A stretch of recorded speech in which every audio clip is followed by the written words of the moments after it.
25 kilo से ऊपर की पैकिंग है तो भी जीएसटी लगेगा, चाहे रिटेल सेल के लिए हो, होलसेल पैकेज में हो, इंडस्ट्रियल कंज्यूमर के लिए हो, इंस्टीट्यूशनल कंज्यूमर के लिए हो, उन सब पर जीएसटी लगेगा।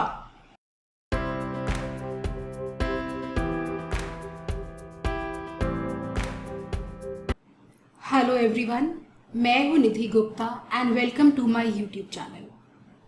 कल जब से ये जीएसटी का रेट नोटिफिकेशन आया है तब से एक बहुत बड़ी कंट्रोवर्सी चल रही है कि 25 किलो से ऊपर की पैकिंग पर जीएसटी लगता है या नहीं, क्या वो एग्जेम्पशन में कवर्ड है या नहीं।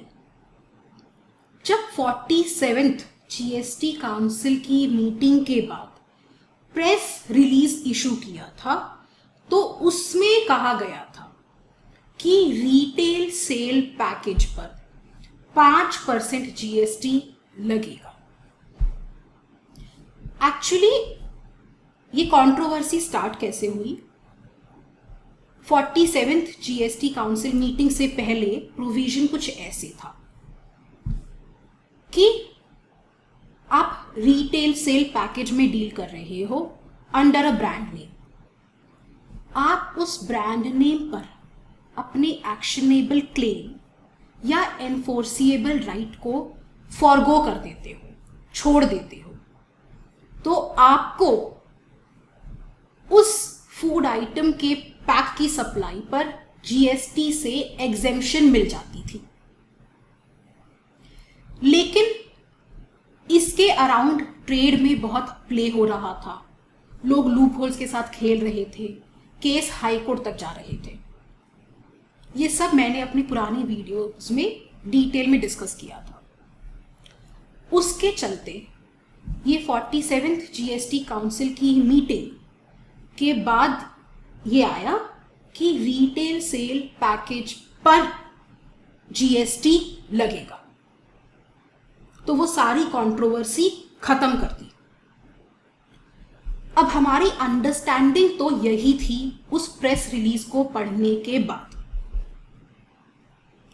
हमें नहीं पता जीएसटी काउंसिल की मीटिंग में क्या डिसाइड हुआ क्या नहीं, मिनट्स तो हमें कभी अवेलेबल करवाए नहीं गए, पर हमने प्रेस रिलीज को पढ़कर यही समझा कि ये सिर्फ रिटेल सेल पैकेज की बात कर रही है। वो सारी ब्रांडेड अनब्रांडेड की कंट्रोवर्सी को खत्म करके अगर pre packaged retail sale pack है जिस पर लीगल मेट्रोलॉजी एक्ट के अंदर डिक्लेरेशंस देनी है, रिक्वायर्ड है, तो उस पर जीएसटी लगेगा। अब कल सरकार ने ये रेट नोटिफिकेशन इशू कर दिया है।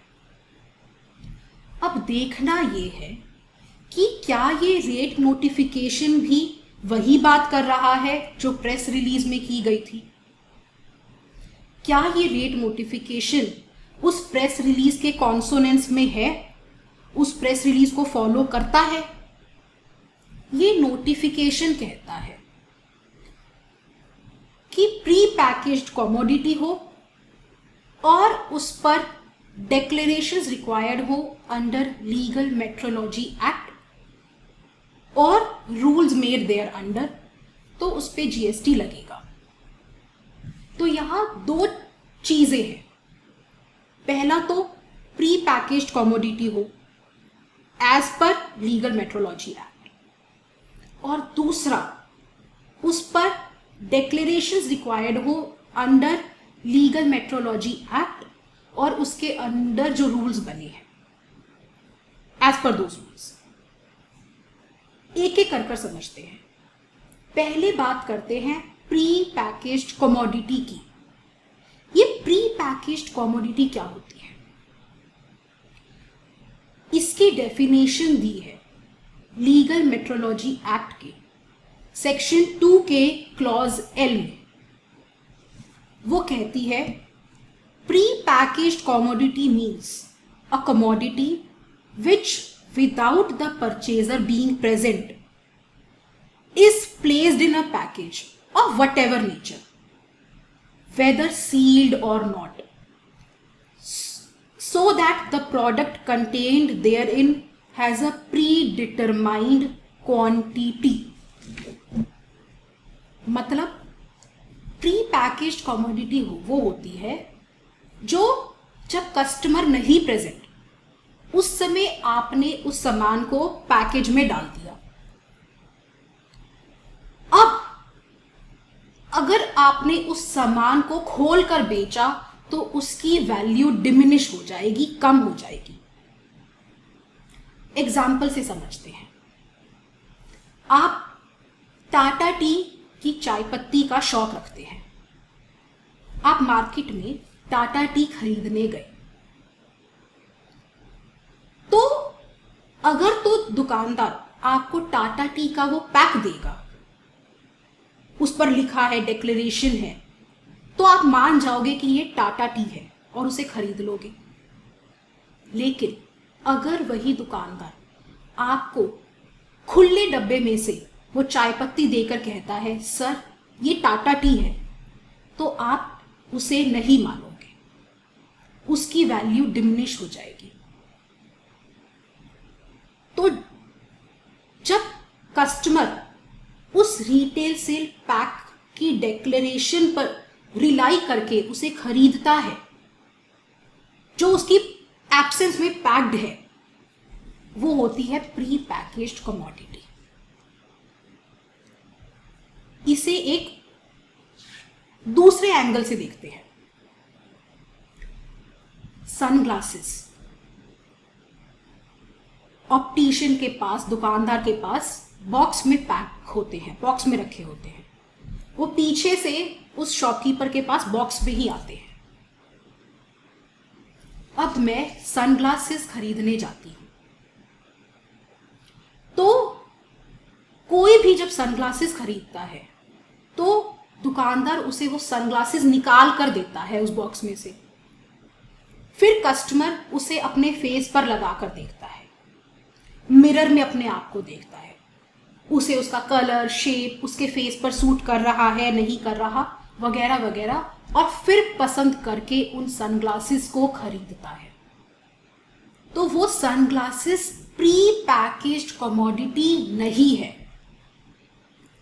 प्री पैकेज्ड कमोडिटी होती है जो कस्टमर की एब्सेंस में पैक्ड हो और कस्टमर उसे जाके एज इट इज उस पैक्ड फॉर्म में खरीद ले। मैं दुकान पर जाके वो टाटा टी का box as it is packaged form में खरीद लूंगी, रिलाइंग अपॉन उस बॉक्स के ऊपर जो डिक्लेरेशन दी है उस पे, उस बॉक्स पे जो डिक्लेरेशंस दी है उस पर रिलाई करते हुए, उस पर बिलीव करते हुए मैं उसे पैकेज्ड फॉर्म में खरीद लूंगी। वो होती है प्री पैकेज्ड कमोडिटी। अब इस नोटिफिकेशन के बाद ये जरूरी हो गया है हमारे लिए कि हम ये समझें प्री पैकेज्ड कमोडिटी क्या होती है। सुप्रीम कोर्ट ने कहा है कि प्री पैकेज्ड कमोडिटी है या नहीं, ये आप तब डिसाइड करोगे कि जब कस्टमर उसे खरीद रहा है तो वो किस फॉर्म में बिक रही है। अगर वो आइटम खुलकर बिकती है तो वो जनरली प्री पैकेज्ड कमोडिटी नहीं होती। और ये मैटर लार्जर बेंच को रेफर्ड है। तो आने वाले टाइम में एक ये नई कंट्रोवर्सी स्टार्ट हो जाएगी, प्री पैकेज्ड है कि नहीं है। अब प्री पैकेज्ड कमोडिटी तो हमने समझ लिया। दूसरी रिक्वायरमेंट थी कि उस पर डिक्लेरेशन हो अंडर लीगल मेट्रोलॉजी एक्ट और रूल्स मेड देयर अंडर। अब यहां कंफ्यूजन है कि सिर्फ रिटेल सेल पैक पर डिक्लेरेशन चाहिए होता है। ऐसा नहीं है। कितनी तरह की जनरली पैकिंग होती है। एक रिटेल सेल के लिए पैक, जो रिटेल सेल के लिए नहीं हो वो या तो वो होलसेल पैकिंग होती है या किसी इंडस्ट्रियल कंज्यूमर के लिए या किसी इंस्टीट्यूशनल कंज्यूमर के लिए। इसी 4 तरह की पैकिंग होती है। पहले बात करते हैं रिटेल सेल पैक की। रिटेल सेल पैक की डेफिनेशन कहती है, जो लीगल मेट्रोलॉजी एक्ट में दी है, कि it is intended for sale to the ultimate consumer. ये रिटेल सेल के लिए इंटेंडेड है, अल्टीमेट कंज्यूमर को बेचने के लिए, and it is not meant for industrial और इंस्टीट्यूशनल कंज्यूमर। अब लीगल मेट्रोलॉजी एक्ट का चैप्टर 2 इस रिटेल सेल पैक के ऊपर अप्लाई होता है। उस पर क्या डिक्लेरेशंस देनी है, क्या क्या रिक्वायरमेंट होनी चाहिए। जैसे हर रिटेल सेल पैक पर डिक्लेरेशन देनी होती है, मैन्युफैक्चरर का नाम, address, net quantity, MRP, date of manufacturing, packing, etcetera etcetera. अब ये चैप्टर जो रिटेल सेल का चैप्टर है, ये किस पर अप्लाई होता है, ये दिया है rule 3 of packaged commodity rules, जो लीगल मेट्रोलॉजी एक्ट के अंदर बने हैं। ये रूल 3 कहता है कि जो ये रिटेल सेल पैकेज की रिक्वायरमेंट्स हैं, ये चैप्टर 2 है, ये किस किस पर अप्लाई नहीं होगा। 25 किलो से ऊपर की पैकिंग पर, उन पैकिंग पर जो इंडस्ट्रियल कंज्यूमर्स के लिए है, और तीसरी उन पैकिंग्स पर जो इंस्टीट्यूशनल कंज्यूमर्स के लिए है। तो 3 एक्सक्लूजन निकल कर आती है रिटेल सेल पैकेज को छोड़ दो तो, जिस पर ये चैप्टर अप्लाई नहीं होता। होलसेल पैकेज सप्लाई जो इंस्टीट्यूशनल कंज्यूमर के लिए हो और जो इंडस्ट्रियल कंज्यूमर के लिए हो वो। इन तीनों पर रिटेल सेल पैकेज की रिक्वायरमेंट्स अप्लाई नहीं होती। रिटेल सेल पैकेज पे डिक्लेरेशन देनी है, मैन्युफैक्चरर का नाम, एमआरपी, एटसेट्रा एटसेट्रा, वो इन तीनों पर अप्लाई नहीं होती। तो रिटेल सेल पैकेज पर जीएसटी लगेगा, ये इस पर तो कोई कंफ्यूजन नहीं है, इस बात पर कोई झगड़ा नहीं है। कंफ्यूजन है, कंट्रोवर्सी है इन तीनों एक्सक्लूजन्स को लेकर। इन पर जीएसटी लगेगा कि नहीं, ये एग्जेम्पशन में कवर्ड है या नहीं। पहले बात करते हैं होलसेल पैकेज की, जो होलसेल बायर के लिए होता है, intended for sale to wholesale buyer. पहले वहां देखते हैं जीएसटी लगता है कि नहीं। 25 किलो से नीचे का पैक है, आप उसे इंस्टीट्यूशनल या इंडस्ट्रियल कंज्यूमर को सप्लाई नहीं करते, उस पे आपने डिक्लेरेशन दी है, एमआरपी, नेट क्वांटिटी, मैन्युफैक्चरर का नाम, एड्रेस वगैरह वगैरह, तो उस पर तो जीएसटी लगेगा। लेकिन what about packages meant for wholesale buyers, intermediaries? तो लीगल मेट्रोलॉजी एक्ट का के अंदर जो रूल्स बने हैं, उसका रूल 24 कहता है, declarations applicable to be made on wholesale package. Every wholesale package shall bear thereon legible, मतलब clear, definite, plain and conspicuous declaration as to, plain, clear, definite declaration होगी क्या? The name and address of the manufacturer or importer. B.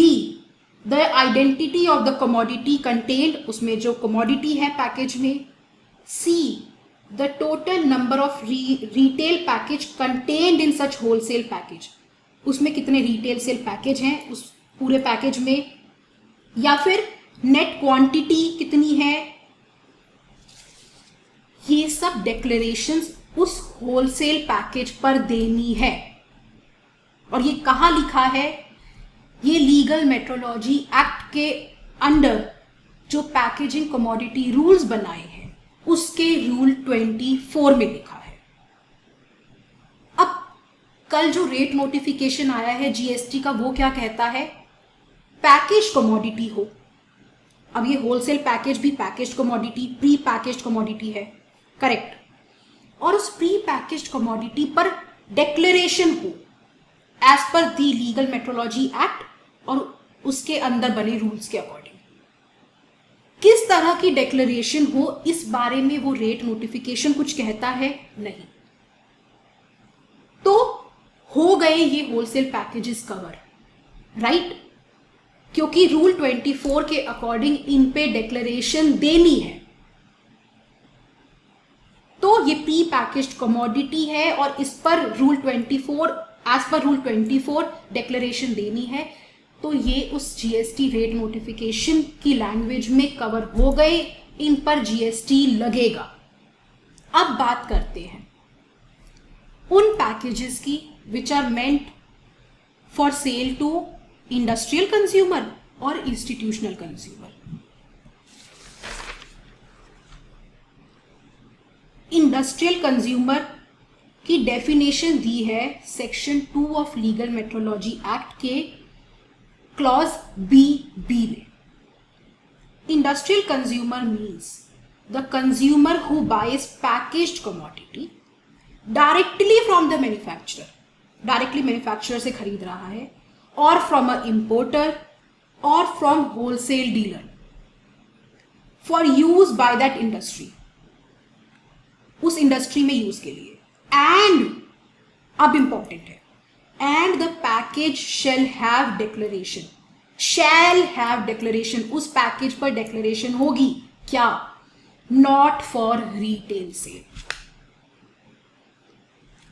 तो जो package industrial consumer के लिए मेंट है उस पर डिक्लेरेशन होगी नॉट फॉर रिटेल सेल। फिर से डिक्लेरेशन तो डिक्लेरेशन है, इस पर डिक्लेरेशन देनी है, क्या देनी है, नॉट फॉर रिटेल सेल। तो ये भी उसमें रेट नोटिफिकेशन की लैंग्वेज में कवर हो गया, इस पर जीएसटी लगेगा। नोटिफिकेशन सिर्फ ये कहता है एक्ट और उसके रूल्स के अकॉर्डिंग डिक्लेरेशन होना चाहिए, उससे आगे कुछ नहीं, राइट। अब नेक्स्ट इंस्टीट्यूशनल कंज्यूमर और देख लेते हैं। सेक्शन 2 का ही next sub clause BC, institutional consumer means the institution which buys packaged commodities bearing a declaration, उस पर एक डिक्लेरेशन होनी चाहिए, क्या, नॉट फॉर रिटेल सेल। तो इंस्टीट्यूशनल कंज्यूमर को भी जो पैकेज्ड कमोडिटी जा रही है उस पर डिक्लेरेशन होनी चाहिए, नॉट फॉर रिटेल सेल। तो ये भी रेट नोटिफिकेशन की लैंग्वेज में कवर्ड है, इस पर जीएसटी लगेगा, ये एग्जेम्प्ट नहीं है। अब मैंने लास्ट वीडियो में एक ग्रे एरिया डिस्कस किया था कि अगर आप एयरलाइंस को हनी की पैकेजिंग सप्लाई कर रहे हो, वो एक इंस्टीट्यूशनल कंज्यूमर है, आप उसे हनी मिलता है ना एयरलाइंस में छोटा छोटा पैकिंग, वो आप सप्लाई कर रहे हो, उस पर जीएसटी लगेगा कि नहीं लगेगा। तो अब इस रेट नोटिफिकेशन के लैंग्वेज के अकॉर्डिंग उस पर जीएसटी लगेगा, क्योंकि उस पर डिक्लेरेशन होगी, रिक्वायर्ड है, नॉट फॉर रिटेल सेल। तो अब चाहे आप एयरलाइन को शहद की सप्लाई दो या फिर रेलवेज की कैटरिंग वाले को दही की डिब्बियां सप्लाई करो, अब उन पर जीएसटी लगेगा।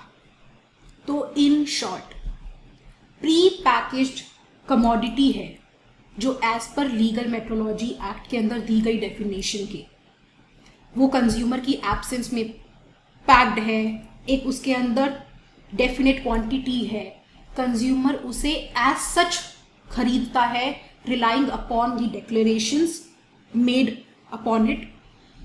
वो अब चाहे रिटेल सेल के लिए हो, होलसेल पैकेज में हो, इंडस्ट्रियल कंज्यूमर के लिए हो, इंस्टीट्यूशनल कंज्यूमर के लिए हो, उन सब पर जीएसटी लगेगा।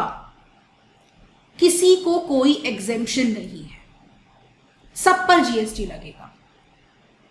25 किलो से ऊपर की पैकिंग है तो भी जीएसटी लगेगा, जो एक बहुत बड़ा कंफ्यूजन है।